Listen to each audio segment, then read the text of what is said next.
Born on July 7, 1940 in Dingle, Liverpool, England, Richard Starkey is an English musician, singer, songwriter, and actor. As a sickly child, he fell in love with the drums while he was in the hospital.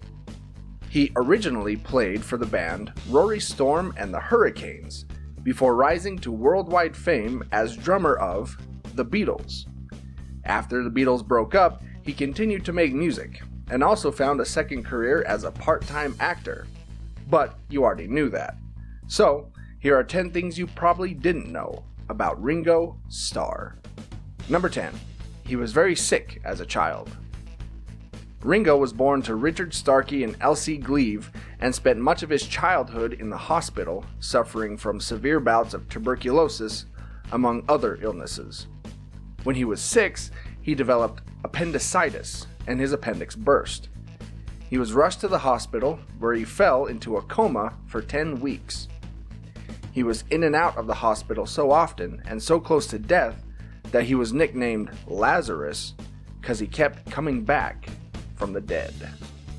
Number 9. He almost joined a completely different band. Ringo had made a name for himself as a very talented drummer around Liverpool, learning to play drums in a hospital band. He joined up with Rory Storm and the Hurricanes in 1959. Rory Storm and the Hurricanes were a very successful group in Liverpool at the time, and attracted the attention of other bands around town, one of which were a young group called the Beatles. The Beatles offered Starr a position in the group around the same time that another local group called the Dominoes also offered Ringo a position. He would eventually choose the Beatles as they were willing to pay him £5 more than the Dominoes were per week. Number 8. He never shakes hands. Because of his many illnesses as a child, Starr developed a pretty bad fear of germs. As a result, when he meets people, he bumps elbows instead of shaking hands. He revealed this in a Rolling Stone interview. Number 7. He hates drum solos. Considered as one of the greatest, most influential drummers ever, Starr developed a very unique style of drumming because he is left-handed and plays with a right-handed drum kit. He also hated to do second takes while playing on albums, preferring to instead play the drum part once and the rest of the band play around him. He also hates drum solos. According to Paul McCartney, who said he, quote, never met a drummer who more hated the drum solos. McCartney and the other members of the Beatles had to beg him to do it on songs like The End. Number 6. He remained on good terms with the other 3 Beatles after their breakup. A band breakup is never easy.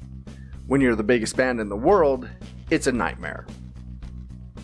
Over the years, the Beatles had various disagreements with each other for various reasons, whether it was the direction of the band, song lyrics, music composition, you name it.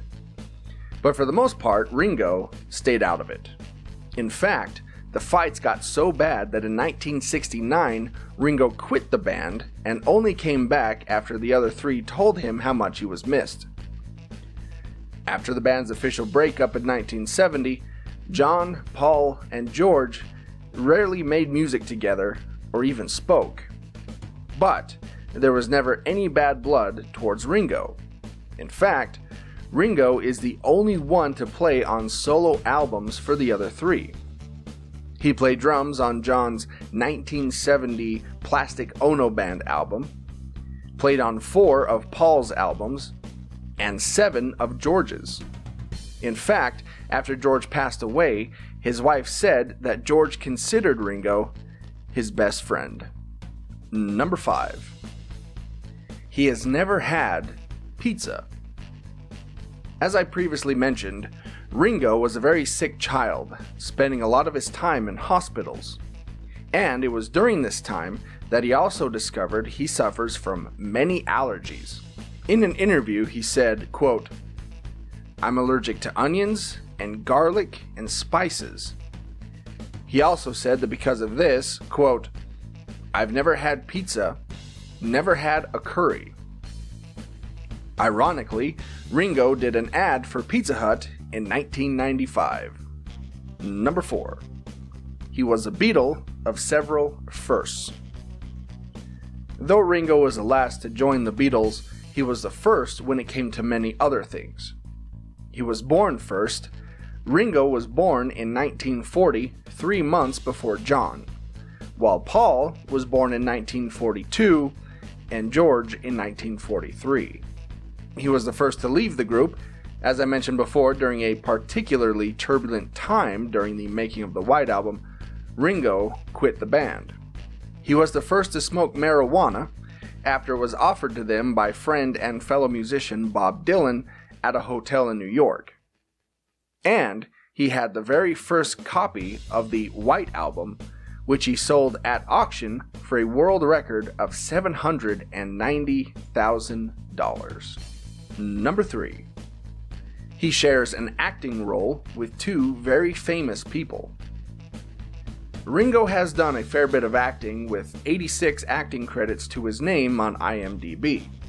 He of course appeared in all the Beatles films, but over the years, he has popped up on both the big and little screens, with guest appearances on TV shows like The Simpsons, Sabrina the Teenage Witch, and several made-for-TV movies. Feature films such as Caveman, where he met his wife, and most recently, Pop Star. Ringo has also been the narrator for Thomas the Tank Engine for many years. In fact, on the TV series Shining Time Station, which was the American version of the Thomas the Tank series, Ringo played Mr. Conductor, a very small, magical train conductor who would dole out wisdom and moral lessons through Thomas's stories. Ringo left the series after 20 episodes, and the role was taken over by comedian George Carlin, and then later by Alec Baldwin. Number 2. He was not influenced by rock and roll. Rolling Stone may have named Ringo the 5th best rock drummer of all time, but he himself was not initially influenced by rock and roll. In April of 1954, Ringo's mother married Harry Graves. Graves was a massive fan of big band music and introduced a young Ringo to recordings of people like Dinah Shore, Sarah Vaughan, and Billy Daniels. Ringo was also a fan of country music and would listen to American country stars such as Hank Williams, Hank Snow, and Gene Autry. Number 1. He was the only Beatle never busted for drugs. The Beatles did drugs. Surprise, surprise. But unlike their contemporaries like the Rolling Stones, the Beatles were never arrested for hard drug possession or bar fights or anything like that. In fact, most of the Beatles' legal troubles came from scary marijuana. On October 18, 1968, John Lennon was arrested at Ringo's apartment that was raided by the UK police to search for illegal drugs. John and Yoko were staying there at the time, but had cleaned out any quote-unquote evidence weeks before. On March 12, 1969, the UK anti-drug force raided George's home while he was recording at Apple Studios and came home to find his house wrecked by the police. On August 10, 1972, Paul was arrested in Sweden for pot possession but didn't serve any jail time, instead paying a $2,000 fine. In what is the epitome of irony, Ringo actually recorded an anti-drug PSA in 1970 for the radio.